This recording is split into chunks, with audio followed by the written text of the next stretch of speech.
தசகம் 34 ஸ்ரீராமச்சரிதம் சாந்திரானந்தாராகம். கீர்வாணைரத்யமானோ தசமுகநிதனம் கோசலே விருஷ்யஸ்ருங்கே புத்ரீயாமிஷ்டிமிஷ்ட்வா ததுச்சிதசரத ஸ்மாப்ருதே பாயசாக்ர்யம் தத்புத்ர்யா தத்புரந்த்ரீஷ் வபித்தி ஸ்ருஷு சமம் जातगर्भा सुजातो रामस्वं लक्ष्मणेन स्वयमत भरते नापि सदृघ्ननाम्ना. श्री राम लक्ष्मण भरत शत्रुघ्नमूर्ति की जय. राम राम राम राम राम राम राम राम राम राम राम राम सीताराम. कोदण्डी कौशिकस्य क्रतुभरमभितुं लक्ष्मणेनानुयातो यातो भूस्तातवाचा मुनिगदितमनु द्वन्द्वशान्तात्मकेतः ऋणां त्राणाय पाणैर्मुनिवचनबलात् ताटकं पाडयित्वा लब्ध्वा स्मत्तस्त्रजालं मुनिवनमकमो देवसिद्धाश्रमाख्यं मारीचं द्रावयित्वा मगशिरसि सरैः अन्यरज्जांसि निघ्नन् कल्यां कुर्वन्नखल्यां पदिपदरजसा प्राप्य वैदेहगेहं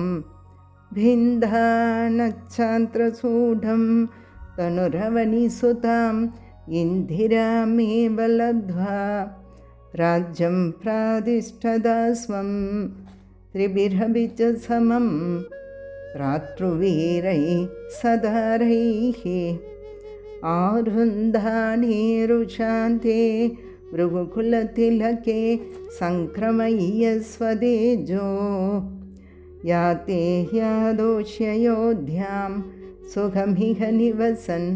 कान्तया कान्तमूर्ते शत्रुघ्नेनैकदातो तदवधि भरते माधुलस्याधिवासं तादारब्धोऽभिषेकस्तव किल विगतः केकयाधीशपुत्र्या तादोक्त्या यादुकामो वनमनुजवधू संयुदच्चावधारः पौराणारुध्यमार्गे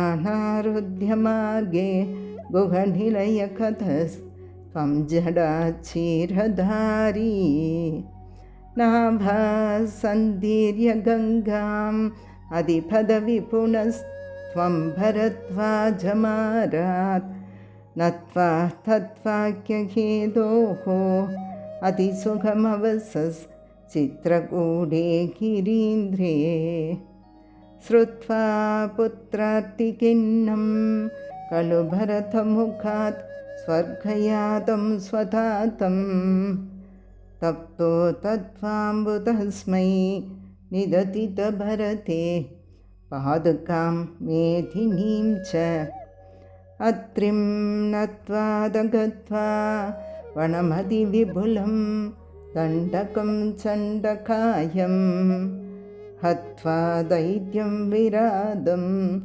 सुगतिमकलयश्चारुभोच्चारभङ्गीं नत्वागस्त्यं समस्ता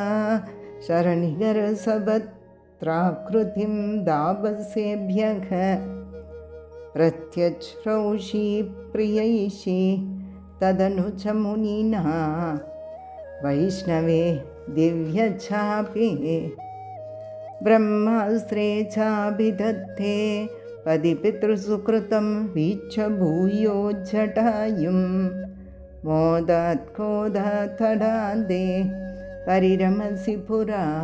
पञ्चवट्यां वधूढ्या प्रार्थाय शूर्पणख्या मदनसलधृते रत्नैर्निस्सहात्मा तां सौमित्रौ विसृज्य प्रबलतमरुषा तेन निर्लोढनासां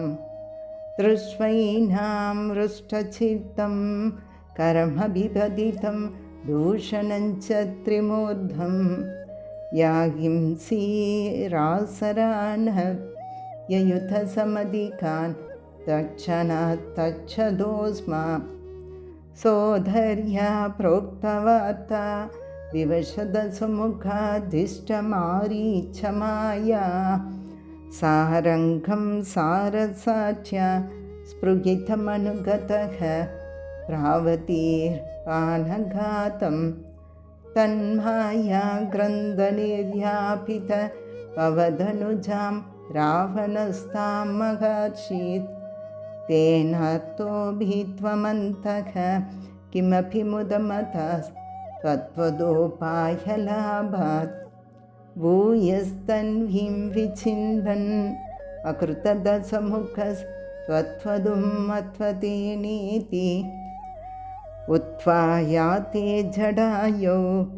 दिवमधुसुकृत प्रादनु प्रेतकार्यं गृह्णानं तं कबन्तं जगन्हितसबरीं प्रेच्य पम्पातडे त्वं सम्प्राप्तो वादसूनं वृषमुदितमनाघा पाहि वादालयेश सर्वत्र गोविन्दनामसङ्कीर्तनं गोविन्द गोविन्द।